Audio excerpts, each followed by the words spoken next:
Pemirsa, belasan anggota geng motor di Medan kerap membuat resah diamankan warga. Sejumlah senjata tajam turut disita sebagai barang bukti.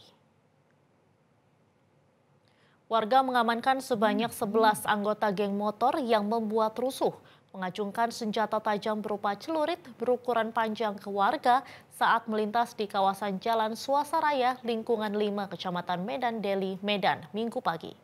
Kawanan geng motor yang diamankan merupakan para remaja yang masih duduk di bangku sekolah, telah meresahkan warga dengan aksinya berkonvoi yang kerap muncul pada malam hari maupun saat akhir pekan libur sekolah.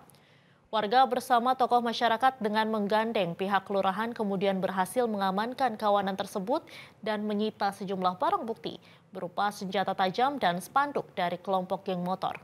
Kini ke-11 remaja yang ditangkap lalu digiring ke Polsek Medan Labuhan guna pemeriksaan oleh pihak kepolisian.